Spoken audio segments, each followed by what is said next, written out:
having the book traction, or EOS is sort of like a gym for your business. Just because you have membership doesn't necessarily mean you're going to get results, right? Hiring an implementer is like hiring a personal trainer at that gym. The level of accountability is going to increase. You're going to get better results. You're going to get those results faster. So it's just some of us value hiring coaches and others don't, and that's okay.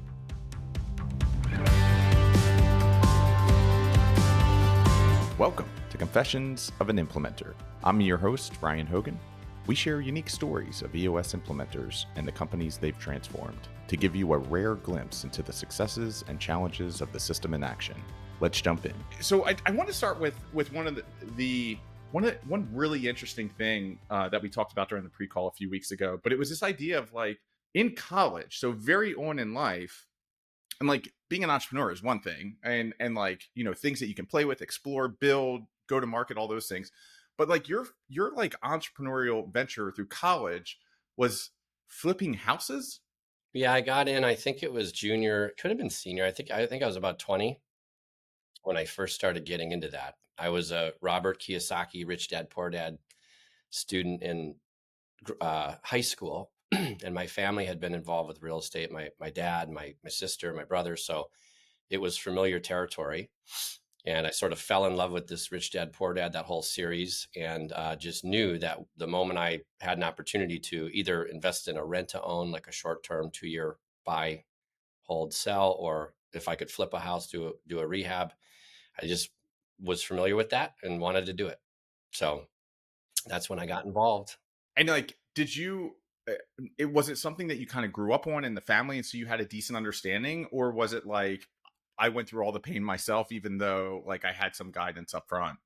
I mean, I didn't have any firsthand experience with it, but I certainly, heard a lot of stories. Apparently my mom and my dad did that. They would buy, even with young children. I was the youngest of four by a pretty wide margin. So, but when my siblings were growing up, when they were very young, apparently my parents were, buying homes, and then they would live in them for a few years, but then they would themselves, especially my mom, like they would fix them all up, do the old school wallpaper thing, and they would just make them really nice, and then they would sell them.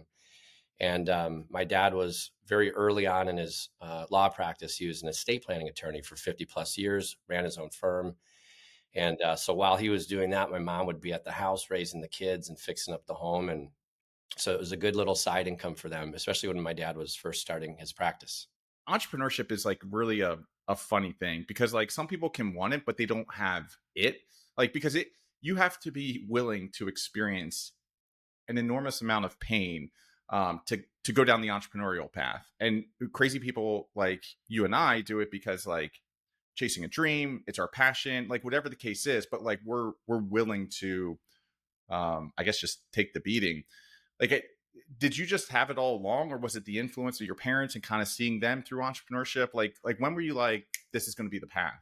I was always wired that way. I mean, most of us are, right? I mean, I got in trouble in 5th grade because I was selling, beaded jewel necklaces and like putting Play-Doh in like a stove, and it was like this big trendy thing back then. So I got in trouble. My 5th grade teacher, Mr. Sanders, like banned me from selling these things at school.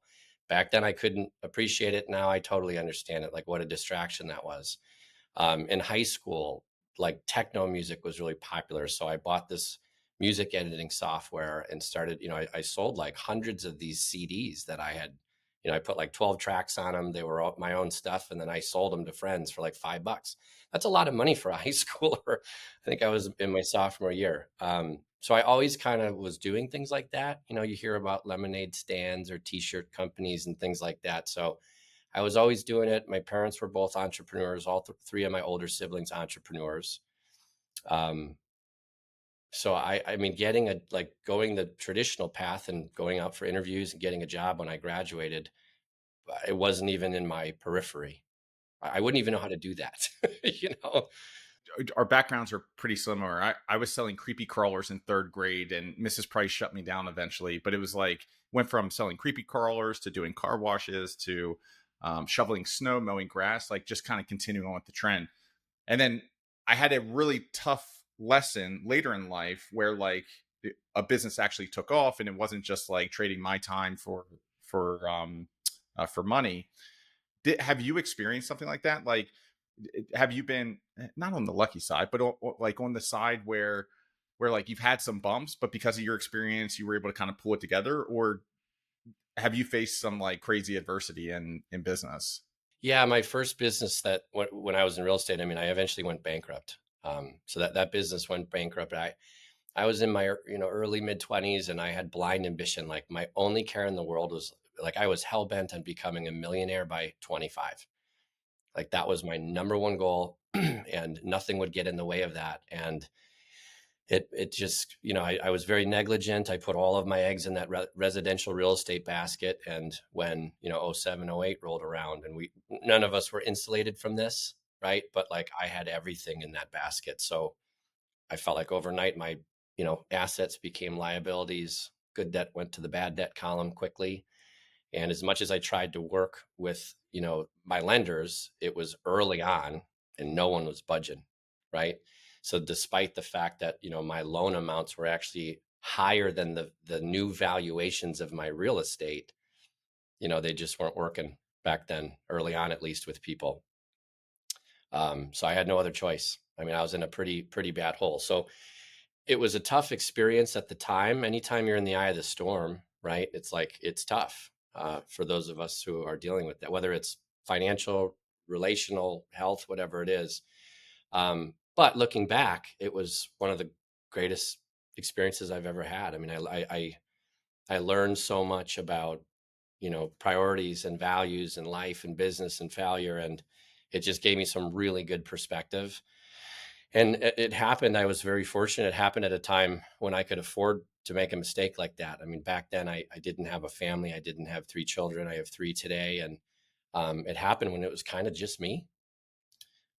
So yeah, sort of reinvented myself over the next year or two, and probably should have went and gotten a job. But again, I didn't know how to do that. So I started, my next business. And then, a year or so in, I saw myself going in the same direction. And in my family, like if you go bankrupt, that's like black sheep territory, right? Like, wow, this is impressive. How did you actually manage this, right? So I saw myself like making these same mistakes and like just getting over leveraged and things of that nature, and no profits left in the business. And I'm the only one, sweating at 2 a.m. And it's just all consuming all the time. And I called my older brother to I'll call it to vent to him for like an hour. And he listened to me for about an hour. And then when I finally shut up, he's like, look, I'm just going to send you this book. This was back in 2011. He's like, I'm just going to send you this book. And that book was Traction. I hadn't had any exposure to EOS just yet. And I remember reading that book, and in those 228 pages or whatever it is, I'm like, I just learned more about entrepreneurship and how to run a great company than I learned in 2.5 decades of like real world life experience, like sitting in the backseat of my dad and mom's car. And like, this is amazing. So he's like, I know you think you know best, but this author knows best. So do it exactly how he prescribes it. And I did. And I was very, very grateful that I took his advice. And we self-implemented back then, with the help of Dan Wallace out of Chicago.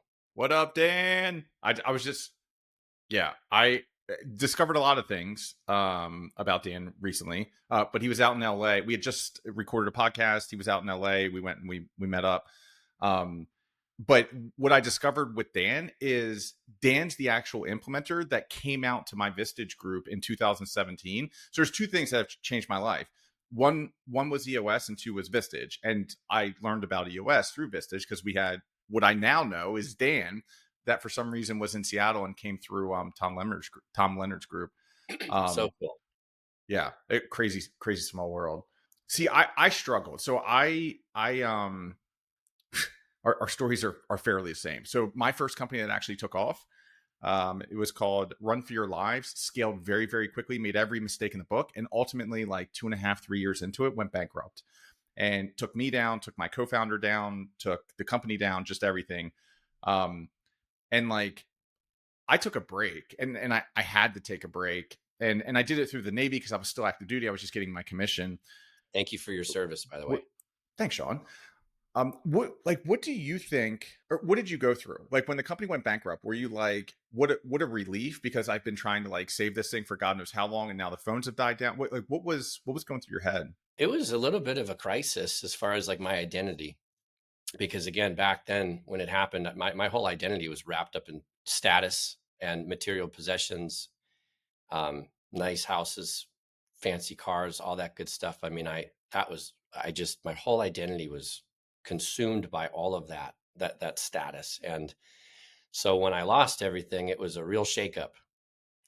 Um, I feel like I lost a part of myself. I lost a little bit of my identity. I was going through embarrassment and guilt and shame. And like, I remember I owed some money at that point to my folks. It's funny because like in high school, I would always go golfing with friends and I had mom's credit card, right? And so I would, every other round I would charge to her and get the cart and, buy a round of hot dogs for my buddies. And she kept tabs for like 8 years. And when I graduated college, she's like, oh, and here's the bill you owe us. And I'm like, what is this? It was a lot of money. And she's like, well, that's like every charge you made from like freshman year in high school through, and I'm like, you kept track of all this?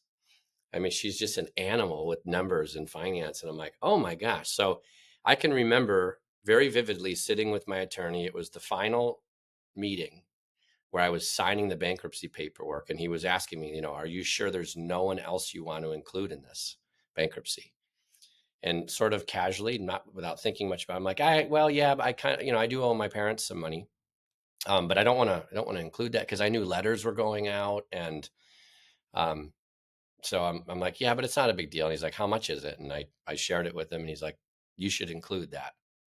And so I let him convince me to include that. So I can just remember sitting in my car and like, I signed the paperwork. In my mind, I'm envisioning like my mom and dad going to their mailbox and getting a letter from the government and saying that, the debt has been forgiven. It's just like, oh, it's like the ultimate failure. I just remember everyone's driving by, walking by, everyone's moving on with their lives. And I was just like at a dead stop.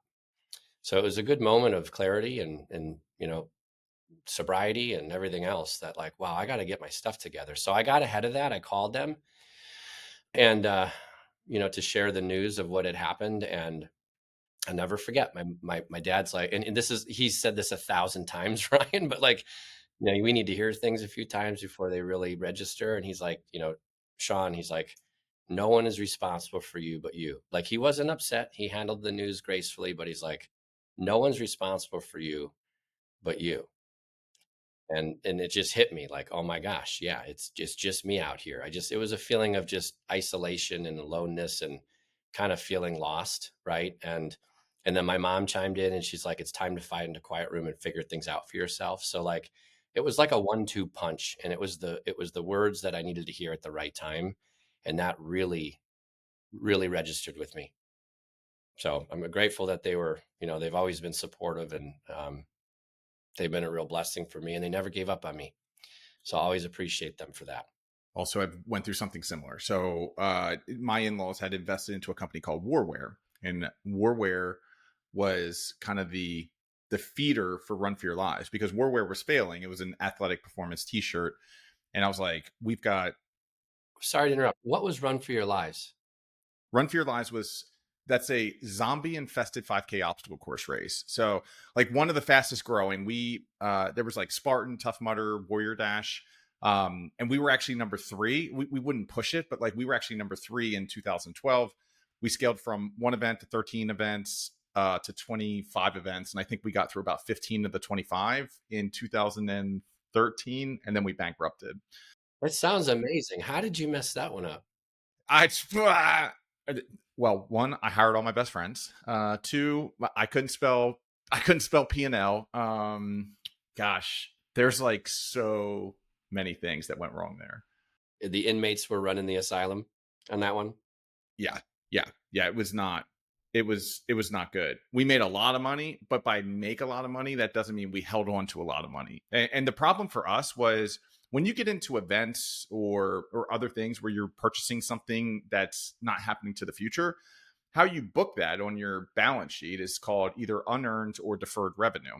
and it goes on your balance sheet as a liability, and it kind of pulls it away from the cash. So the problem is we were looking at the bank account to figure out where to invest in, and it's like we were using other people's money the whole time. It looked like we were making money, but we weren't, because once the deferred transferred over into real revenue, it was a recognized revenue. Um, so had to like Warware was the feeder for that. Warware was failing, and then I called up my best friend. I was like, hey, let's start an event, and we'll put the logo on the shirts, and then we'll give these away for free. So this company that you and I start will buy the shirts from this company, so I can move $150,000 of inventory. Thankfully it worked. The problem is eventually Run for Your Lives went bankrupt, and so I had similar situations. um and like I added some of that debt to the list. In the back of my brain, I'm like, once there's something, like it's always going to go back. How did you reconcile that? So it sounds like a 1-2 punch, a pretty challenging conversation. And then, like, how did you look at that, or how do you look at it today, or how did you look at it then? Between my parents and myself. Yeah. Well, I mean, I obviously felt bad about it. I was relieved after the conversation. It was a tough call. And then I think over the next 18 months, maybe 24 max, I paid him back every cent.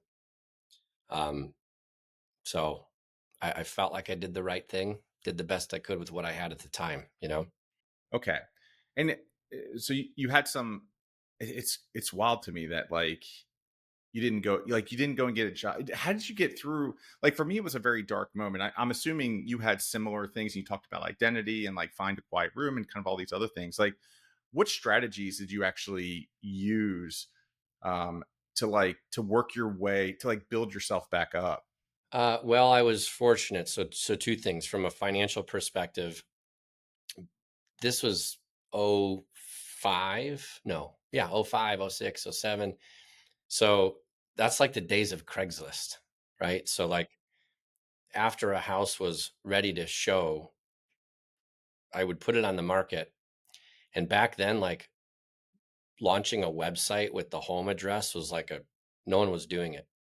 So I'd buy a domain, 123mainstreet.com, whatever, put a beautiful website together. And then I would use Craigslist back then to market my open houses. So like a lot of the different homes in the neighborhood had hardly any traffic through it. And I had dozens of people on Sundays through the house. So I knew how to, I was always good with the web. So I was always pretty good with building websites, digital marketing, all that good stuff. So when I went bankrupt, the next logical step for me was to actually start building websites and marketing websites for businesses, right? And back then when I had some investors I worked with. So if I found a house and it didn't have the right criteria that I'm looking for as far as margins, whatever size, location, I had a book of investors that I could say, like I could bird dog for, right? And say, hey, I got one. Do you have any interests? Put a small finder's fee on top of it. They would close it.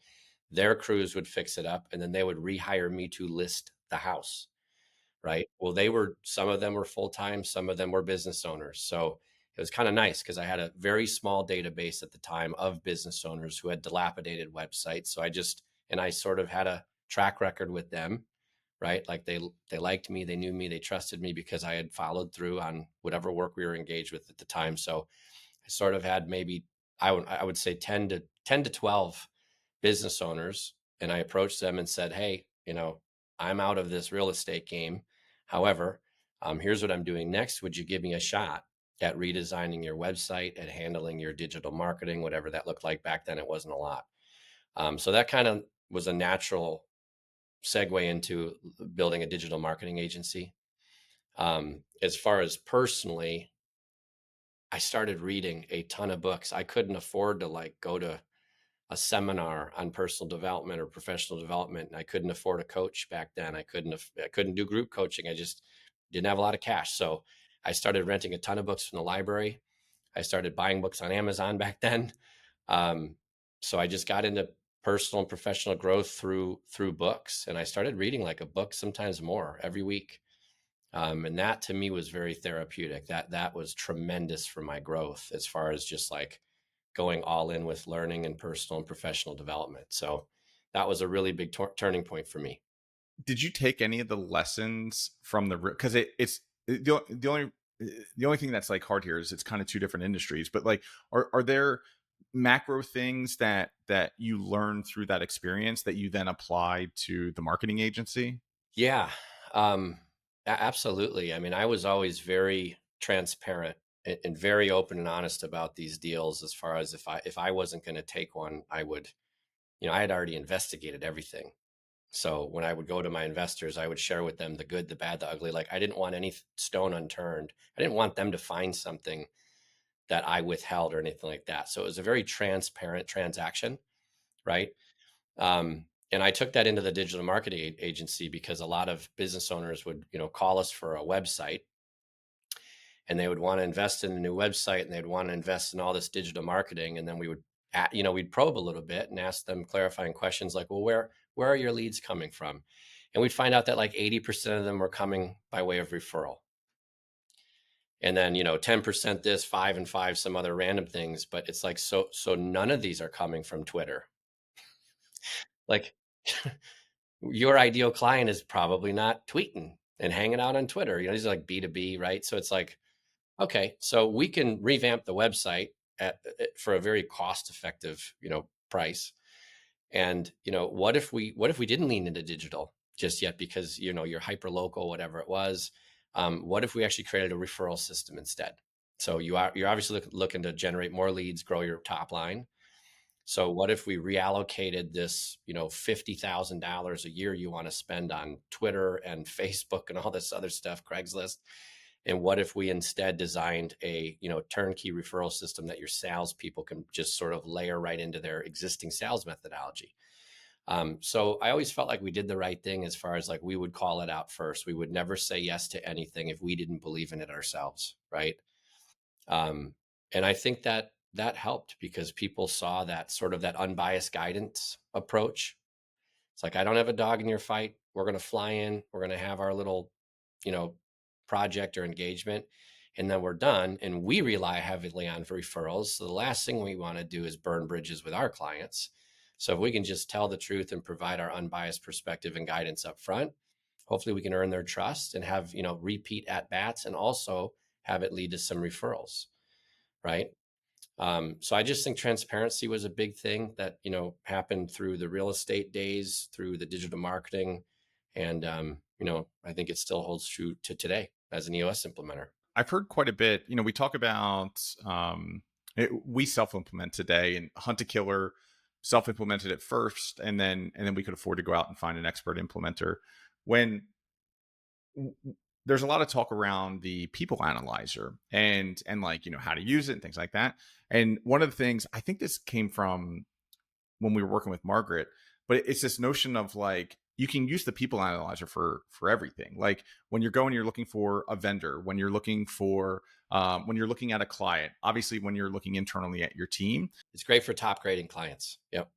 That's exactly it. And I think that's kind of what you were getting at there, is like you would turn away clients that like either one, you didn't believe in their product or stuff like that. Would you also turn them down if like there was a misalignment in values? Oh, 100%. Still do. Yeah. Life's too short. I mean, that's a big lesson I learned in bankruptcy. It's like life's too freaking short, and I value my peace of mind. It's probably one of my highest priorities, and there's nothing worse than, well, anyone you work with. It could be an employee, vendor, customer, whatever it is, but it's hard. It's hard when you're working with someone where there's a values conflict, right? So my favorite application for the people analyzer, and I strongly encourage my clients to do this, is to just layer it into their interview process. It is not foolproof, right? But a lot of us can just get like a gut sense about somebody, right? You invest 30 minutes on an interview and you just have a pulse, you have a gut sense, right? It's at an energetic level or an energy level.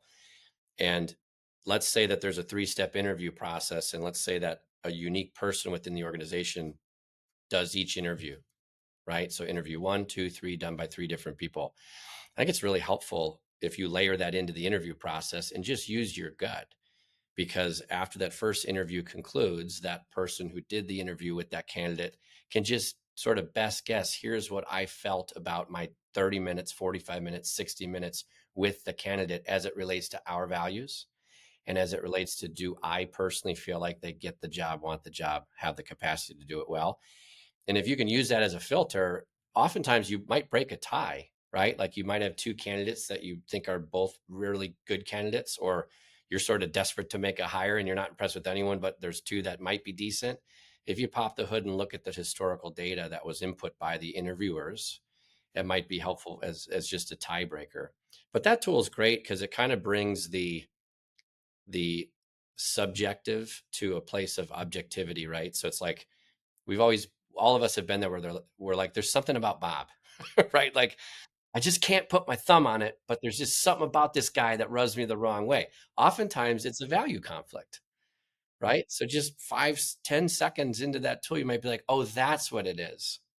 He's arrogant, right? And we have a value of, be humbly confident, and that's where the conflict lies. So it just warrants a conversation usually, right? Just an open and honest dialogue where you can provide some, objective, open, honest feedback to that employee. Probably you wouldn't with a candidate. You just would probably say thanks, but we're moving in a different direction, right? But yeah, it's a neat tool. There's something about Bob that was my dad's favorite movie. So like every weekend for 5 years, I would watch it. So What is it? Last bus to Lake Winnipesaukee, Bob, right? That's yeah. that's my dad. Like I'm so traumatized from my dad as far as like anytime we would fly, he's very claustrophobic. Anytime we would fly, he would be like on and off the plane, and us kid, we would be sitting there like, is dad coming? Is he gonna make it? Like he would almost get kicked off of flights. I remember being in St. Louis and we're going up in this little bubble up to the top of the arch. And my one of my older sisters and I were there. We were fly fishing. We grew up doing a lot of that with my dad. We were very lucky. And my dad was in the bubble with us, and it's tiny, right? And you're way up in the sky. And there was this newlywed couple. They were like having their honeymoon in St. Louis, and my dad must have gotten in and out of that bubble at least 2 dozen times in 5 minutes. And this poor couple was holding hands, and they looked like a deer in headlights because they knew they would be stuck with this crazy guy all the way up to the top of the bubble. And I was probably like 8, and my sister was, I don't know, 15, 16. We're both like, we are so sorry for our dad. Like, he'll make it. He just needs another 10 minutes. Like, he'll be okay. He's gonna be all right. That's I So for we'd be some like, reason "On or off the bus, Bob?" Like, "Are you kidding?" that's oh my goodness. I believe it or not, I used to fly in helicopters for the Navy. I started off as an enlisted air crewman, and then it eventually became a SWO. There's a longer story there, but I have trouble flying today, and I don't know if it's claustrophobic or not. And there was also, where were we? I think we were in Vegas. We were in Vegas, and they got that big Ferris wheel that's basically a bubble, and we were doing that.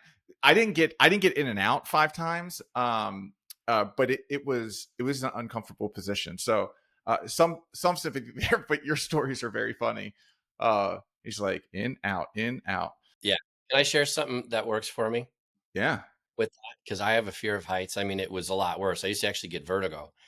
I'm a big fan of exposure therapy, right? So I'd force myself into these situations and start small and work my way up. Um, but there's a Ferris wheel down here in the Colony, and it's at this big shopping center.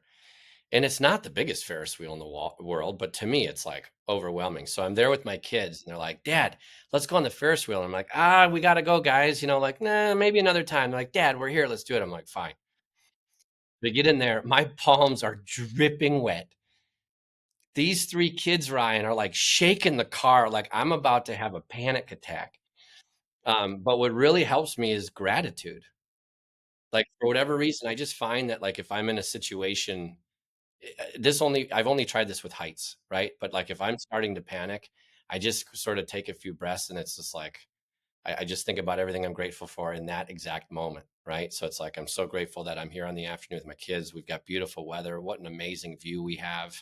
Like to be alive in this time, like I just start flooding myself with it. And it usually takes 30 or 45 seconds, but then dad's back to normal. Like It's yeah, dad needs a gratitude break. It could be a minute. Just give me a second and stop rocking the freaking cart, please.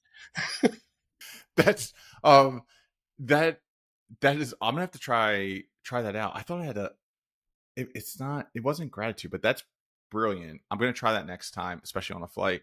I don't know. Have you ever been to Disneyland out here in LA? No, we always went to Florida, which is Disney World, I think, right? Yeah, much better. Um, so they've got a Ferris wheel out here, and this was like literally just last year. And like I'm a Ferris wheel guy. I go on Ferris wheels all day long. They've got this one out here in Disneyland where it's on a track. And so as it's going up, it'll like come over the hump and then it goes down this track and it starts swinging. I have never held on to the cage as hard as I held on that it's like you're out of like I'm fine with Ferris wheels. I'm fine with heights. But this it just it's the most out of control feeling and like kids are screaming and having fun and everything and I'm literally there like I'm going to die. I'm dead. It's yeah, definitely it'll make your palms sweaty just like watching one of the videos. Um how did how did the marketing firm end? What happened? Obviously, you're an EOS implementer. I want to get into that a little bit as well, and some of your amazing experiences there. What happened with the marketing agency? Yeah, so it was great. I mean, I think I was. Let me think about that. It's around for a while, it was a good, maybe a little less than a decade now that I think about it. But what was neat is we came up with some neat like web based software based on client requests. So very early on, this is probably 2011, 2012. We had a client, pretty big exercise manufacturer, and they said, "Hey, we want you to run a video testimonial campaign with our customers." And we're like, great. And they're like, it's going to be 6 months. Here's the budget. And we're like, great. We'll go find some software that can accommodate that. And so we went in search of some software, and really not much existed back then. And like, if you think about it, I don't even remember what kind of a phone existed in 11, 12, but it took a long time to upload a video, right? Or to send a video. And it was like, we all had these data plans, you know? So if you weren't on Wi-Fi, like it's costly. So we built this technology that would sort of bypass that. And then we built like, it was a thing that you could embed on a website. And so a company could essentially come in, sign up for this SaaS, right? Web-based software, uh, and then they could create these different campaigns and just embed this code in their website. And then this little recorder would come on. People could just record a video from the comfort, convenience of their own home, or they could use their phone if it had a camera and then easily send it to the company. They could approve or deny it. And then these things would display. So this exercise manufacturer, we came back and we said, we would love to manage this campaign for you, but there's nothing out there that exists that we can just license. So I'll tell you what. And we had like an amazing development company. We had 7 developers in India that basically worked full time for us and had a project manager. They were amazing. So we said to this client, we said, what if we built this? We own the rights to it. It's our proprietary technology, but we just license it to you for like 99 bucks a month. And they were like, done. That's great. So we got the project fee, we managed it. And I think it took maximum 4 weeks for these developers to build it. It was fantastic. And so then we went out to all of our other clients, and all of a sudden we're licensing the software for 99 bucks a client, which is fun. And then we went out to Google, and we started using AdWords and marketing it. And back then, like, people searching for video testimonial software, it was small. There's probably a couple hundred searches a month max, but we got all the clicks, and the clicks were dirt cheap. So that was, really fun. So a lot of it was due to, like, clients would make a request, we'd go and search, couldn't find it, asked them if we could build it. Um, so eventually we ended up, selling those softwares off. But what EOS helped me to decide with EOS, or with our web company, was that I ran out of gas. Like, I just didn't have the passion any longer. I was so invested in it. It was one of those, like, I had a young family, and I was grinding after they go to sleep. I was grinding early in the morning, grinding all day, and I just got sick of it. Um, and what's hard about agencies is you have to outcompete yourself every month. And what I mean by that is, like, we were working with an HVAC company. They did about, I don't know, back then, maybe 15 million in annual gross revenues. Um, we were maybe managing $80,000 a month primarily across, I think, Google and a little bit on Twitter, but mainly Google. Well, they went from like a $350 cost per lead to like $42 in about 6 months. And then we would report back the next month and like, oh, cost per lead went up to $51. And then, what happened? It's short-term memory loss. Like, well, hold on a minute. Like, this is dialed in. We're about to hand it back to you so your marketer can manage it. Like, it's almost set and forget. But, these ads get exhausted after a while, and you need to keep the creative going in some of the, wordsmithing and all that. There's some maintenance there, but it's not much. And for the amount you're paying us, you might as well take it back in house. But it's like, we went from 350 to 42, and now we had a little speed bump. We're up to 51, but it's still pretty good. Did you expect $0 per lead someday? Like, that's pretty darn good, So what would happen is we'd really do well, and then we would sort of hit a wall, and it was because of ad fatigue or other competitors chasing and doing the same things we were, right? Or cost per clicks going up. And that's just how these platforms work, unfortunately. So you get to the point in some point in time where it's like it's no longer sustainable to dump that amount of volume of cash into it. So it just got exhausting because every project we take on, I depending on the industry, I'd be like, we're going to have a 3-month runway with this. This one might be a 12-month, but it's like eventually they're going to come back and say, you're not improving like you used to be. And there's not a whole lot that we're in control of that we could do to continue competing or improving. So I just got a little sick of it. And eventually what we did was we cut all different service lines and we only did websites.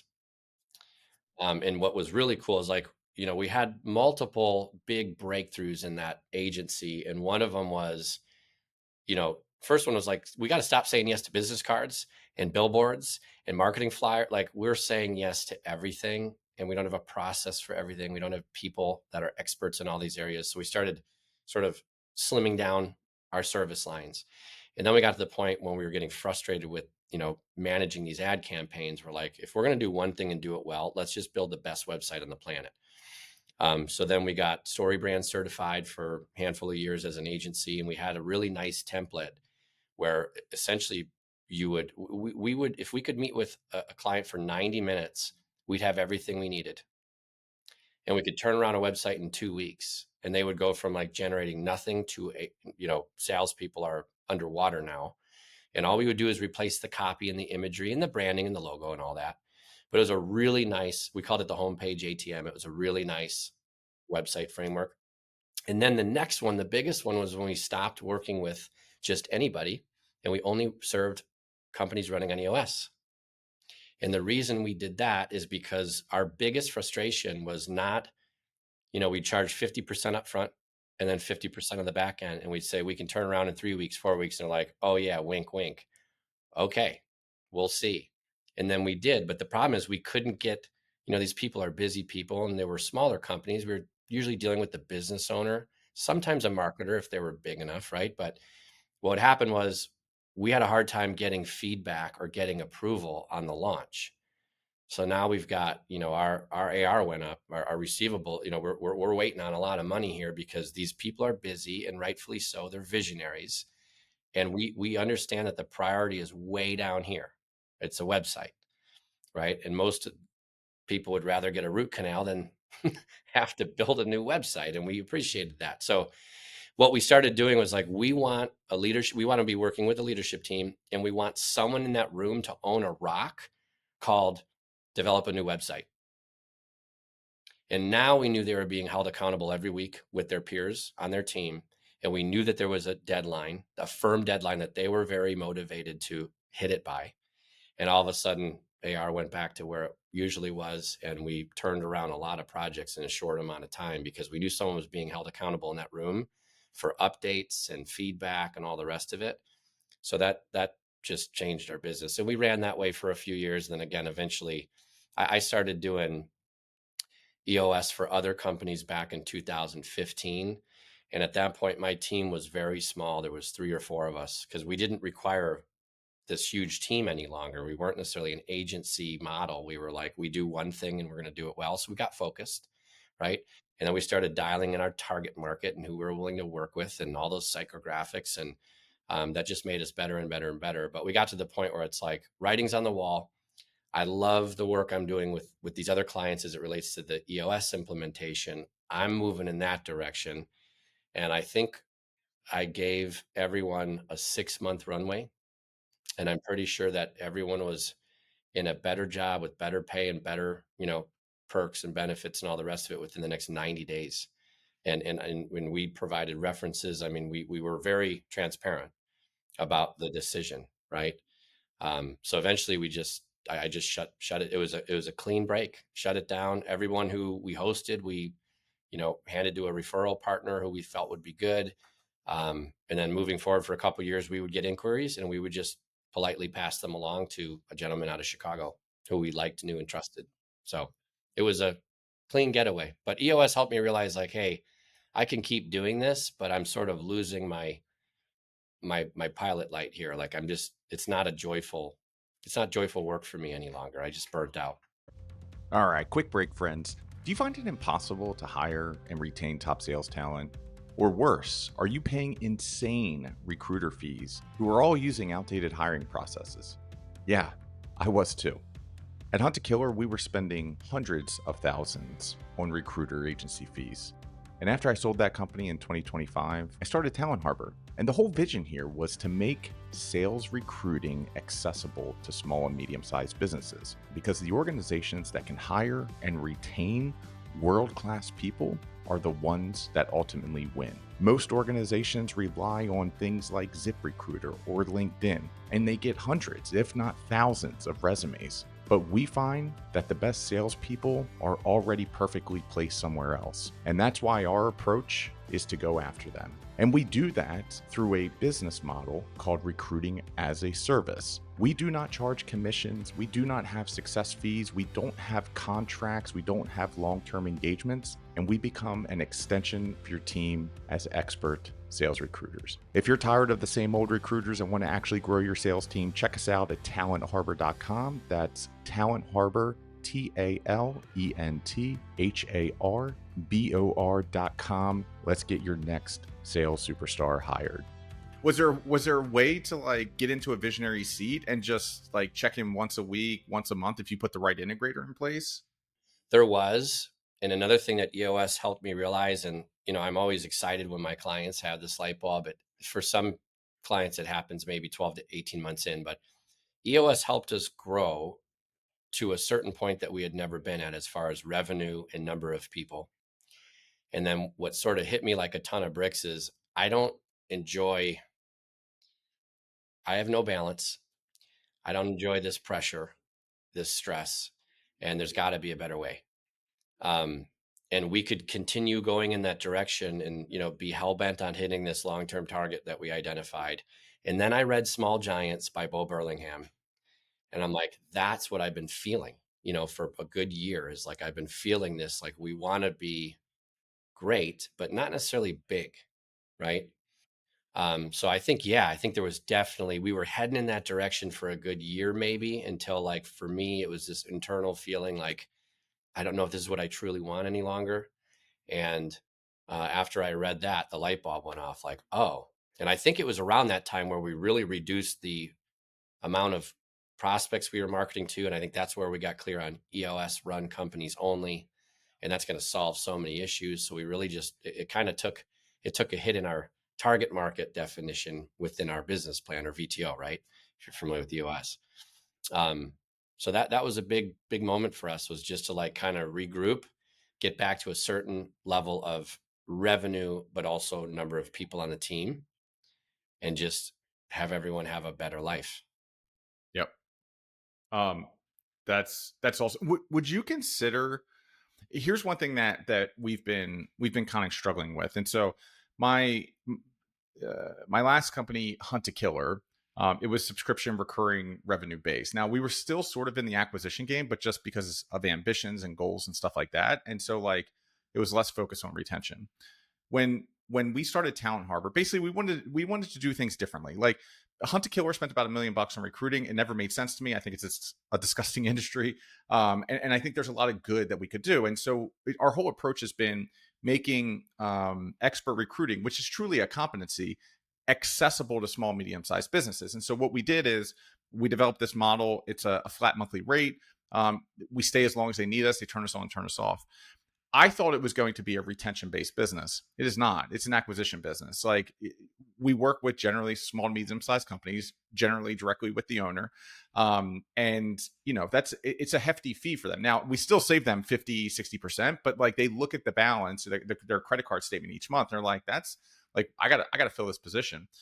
And it's like brought a lot of things to light. When were you in an acquisition based business? Like you had to keep the pipeline full or else, because like how many websites does someone need in 1 year or 2 years? Well, I can't remember. I think it was like one every 5 or 7. It's like home ownership. You had to rely heavily on referral. You had to keep that flywheel, that business development flywheel going at all times, right? It was tough. I hear you on that. And like that's something, like we're growing, we're having a lot of fun, we're doing great work for great clients.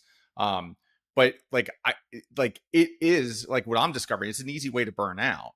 Because like you're focusing all the areas of the business, but if your pipeline dries up, like you kind of know, you can kind of like guesstimate how it's going to decline, for the next several months. I love your model.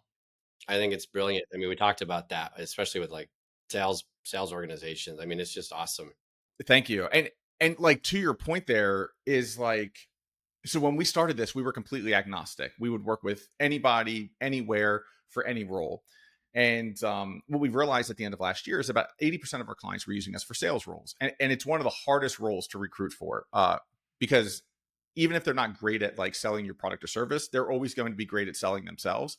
And so it's like, it's a really hard thing. And there's not a lot of recruiters in this space, or at least big ones. And so like what we found is then we leaned into sales roles. We got really good at sales roles. And then we pivoted the entire company late last year, early this year, into just sales roles.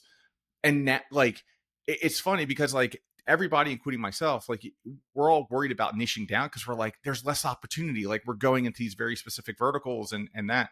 And it's like when you find that clarity and focus, the message, the value proposition, everything gets much more clear, much more crisp, and people just run with it. So experience the same thing you did with less thought. Like we accidentally stumbled in. You were much more intentional with it, which is awesome. Well, it's scary too. I mean, those niches can be scary because you feel like, you start to identify what they could be, and then you have this feeling of scarcity, right? And if you don't have revenue coming in, it's scary. It's a scary decision to make. Um, I mean, for us, it took us, those evolutions there were years in between those. You know what I mean? So either we were in so much pain from providing these other services that we were finally willing to make the decision, or it was so clear and obvious due to time, it was our greatest teacher and we finally understood it. But it's a scary decision to make, to say, you know what, I'm going to stop working with all these people and just focus on that small niche or niche. That takes a lot of guts.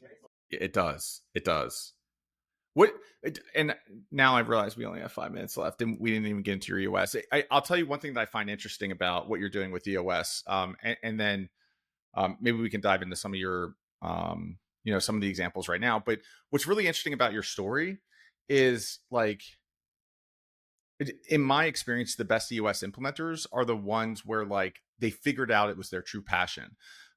Sometimes the stories are like, I implemented, I self-implemented EOS into my business, and then eventually we sold it and did something else. Like you've been so passionate about this, and like it's kind of like you found your purpose that you just wound down your last company and said, I'm going to do this full time. I think that's really cool. What areas do you focus on? Are you agnostic as far as clients? Like what do you look for in a client? I wish I had a niche. It's a blessing and a curse, right? So a lot of EOS implementers, their business development, a lot of it's referrals, right? Like we rely heavily on referrals. So when that's the case, you really have no control over who it is you're being introduced to. So I think I've had the good fortune of working with 90 some clients over the last 10 years across like 30 some odd verticals, industries, markets. I wish I had a niche. I'm sitting here today very randomly with like 5 healthcare companies. As of 3 years ago, I've never worked with a healthcare company before, right? Um, so I don't necessarily have a niche. I mean, I've got a tiny home manufacturer I'm working with who's phenomenal. A handful of manufacturers, healthcare companies, dental practices, staffing agencies, recruiting. I mean, it's all over the place. Um, the one niche that I've somewhat been spending some time on the last 18 months are self-implementing companies. There's another implementer here by the name of Justin Mink, great implementer out of Dallas. He and I did a traction mastermind for about a year here locally, like butts and seats. It was great. It was a really neat forum where all these self-implementing companies would come together. We'd load up the issues list and we'd do like 2 hours of pure IDS and some tool trainings and things of that nature. And oftentimes the rooms sort of facilitated themselves, right? Other times it was like the blind leading the blind. So we would kind of know where to step in and say, oh, yeah, have you considered this? Because if you continue doing that way, here's danger ahead, right? So it was really fun. We met some amazing people, amazing companies, and I like working with self implementers because I self implemented in 4 companies. I know how difficult it is. You know how tough it can be. You're always wondering if you're doing things right. So there's always that little, buzz of uncertainty going on. And I know where all the bones are buried. So I love when I can get in front of a self implementing team, have a 90-minute meeting with them and actually use their tools in real time, help them validate what they're doing really well, share some areas where they might need some improvement, and I would say 7 out of 10 times they're self-implementing because they don't have the budget to hire someone, and that's okay. And then we'll stay in touch. They can use me as a resource, and someday maybe they'll want to hire an implementer. Hopefully, I'm at the top of the list. Other times they refer other businesses who do have budgets and are excited to work with an implementer and implement EOS. So for me, it's just good karma put out into the universe, and I'm a big fan of the law of reciprocity. It's never failed. I agree. Like our number one core value, not that they should be like ranked, but is go givers. Bob Berg. Yes. And what's really easy about it is like when someone joins our team, obviously like we've evaluated them based upon core values alignment and those things. But because we made one of our core values like kind of named after a book, like we give that book as a part of the onboarding so that they understand what that looks like and what it feels like. It's awesome. And that's our help first value. It's awesome. It's a great value to have. Yep. And when you get together with other go giver type people or help first people, it's like magic. That's why I do this podcast. Like this just allows me to like stay in touch with people that like share values and vision and stuff like that. I love this thing. It's not even a job. It's I don't know. I feel very very fortunate. And you get to connect with great people, You have to deal with me today, but for the most part, It's like we've had more laughs on this one than most of my other ones. Yeah, unfortunately at your misery right now, but at my expense. and if I could like make one plug or one shout out to what you just said about self implementers, when we self implemented, so it was Dan came through, gave a presentation, and my team used to hate Fridays after Vistage because they'd be like, oh god, here he comes, he's got 1,000 things that he's going to change, tweak, or whatever. um but this was one that I was adamant about, and I was like, listen, like there's like good idea fairies constantly. But this is something we're going to take seriously and we're going to implement immediately. And I'll tell you, even self-implementing, it was like 180 for the business, and it was incredible. To your point, like the creeping suspicion, like we're probably not fully implemented. We're probably missing something here. When we went out, Margaret Dixon out of Boulder was our implementer. Like first thing she said when we walked into the room, she was like, "What the heck are you guys doing?" Like, and we were like, we run on EOS. We know how to do all this stuff, and it was incredible because like an implementer can take you to the next level. And so is EOS, even self-implementing, going to be, a game changer for your business? 100%. But I would say like get ready as soon as possible to bring in an expert or some sort of like professional implementer, because like it's a whole nother level of unlock for the business. And we experienced that. So Yeah. I wish I knew who to give credit for, and I don't. And maybe if this is on LinkedIn, we can tag this person in the comments. But a couple quarterly meetings ago, we get together as implementers, eat our own food and practice what we preach and all the rest of it. Um, someone said, I wish I could remember who this was, but someone said, like having the book traction or EOS is sort of like a gym for your business. Just because you have membership doesn't necessarily mean you're going to get results, right? Um, Hiring an implementer is like hiring a personal trainer at that gym. The level of accountability is going to increase. You're going to get better results. You're going to get those results faster.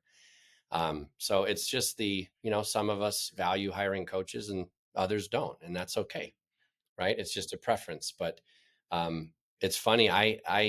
Dan did a 90-minute meeting for us, and I was so excited because he was a referral from my brother. They know each other, and um, I heard about how much it costs. I'm like, I'm going to pay him one check up front for the year. Like, I need him. I don't want to do this, right? Like, I want someone in the room.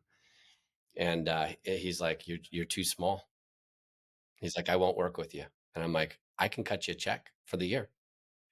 Screw this one session guaranteed at a time. I'll give you the whole year up front. And he's like, I can't.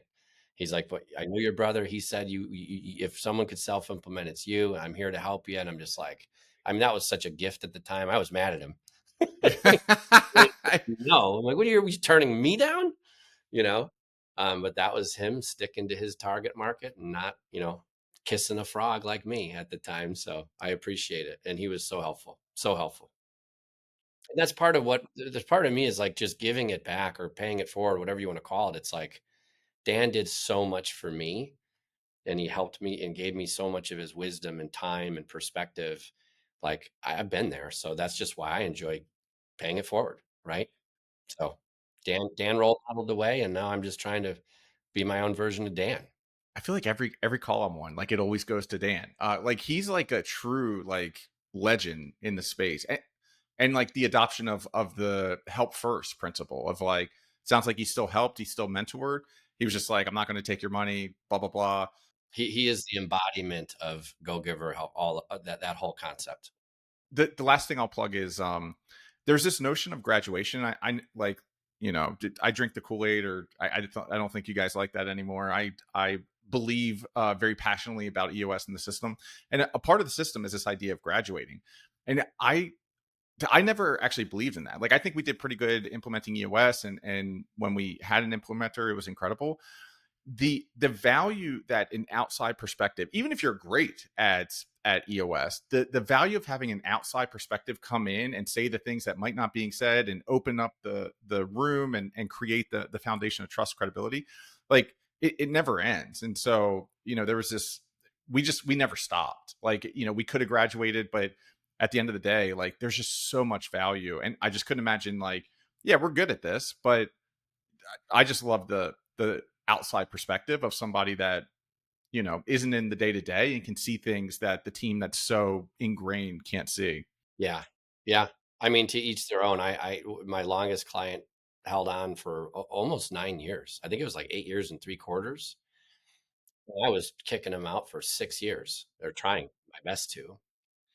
But that was a preference. They had a similar mindset as what you're suggesting. And then I have other clients with really strong, confident integrators. And we're supposed to call it out. And I would assume most of us do. Right. And I've got about 6 things I look for. And when they're there, it's like, my alarm bells are going off and we need to suggest that this is an option for them. If they have a strong integrator who's confident, comfortable, if they've rolled EOS out, it's going well, top to bottom, left to right. It's like they should at least be aware that that's an option, right? Because it is an investment to work with an implementer. So yeah, just to each his own. What's funny, Ryan, quickly is for the first time ever, we Amber and Amber is she's basically a business partner these days. She's like my integrator. She and I had another implementer facilitate our quarterly meeting a couple weeks ago. And I feel so stupid because I've never been on that side of the table ever. It was, oh man, it was nerve wracking. And it was like he'd probe and it's like, like, I don't want to show you our skin. Like, we're supposed to know what we're doing over here. So it gave me great empathy. for the clients I've worked with. It was such an amazing experience. So I'm a big believer in coaches. I've had coaches, for 20 plus years in different areas, but I've never had someone else run one of my meetings, either with my own companies or for 10 years as an EOS implementer. I've always run them. So that was, man, that was a little bit of humble pie here and a little bit of nervousness there and a little bit of like, oh God, are we going to air this out in front of this guy? He did so well. He did a phenomenal job, and we got so much more out of that meeting than any other quarterly I think I've ever had in my practice. Are you comfortable sharing who'd you pick? Christian Landers. Okay. All right. That's He's awesome. He's here in Dallas, and he's a phenomenal human being. okay. Last question. So someone just listened to this, they're like, this is the most amazing thing ever. I need to get a hold of Sean. How can they find you? Thanks. LinkedIn's probably the best place, or you can go to eosworldwide.com, find an implementer, search for my name there. Sean, thanks so much for coming. This was super fun. We'll definitely stay in touch, but and I'll let you know when it comes out. But we'll appreciate you coming out, man. Thanks for having me. This is fun. Appreciate it.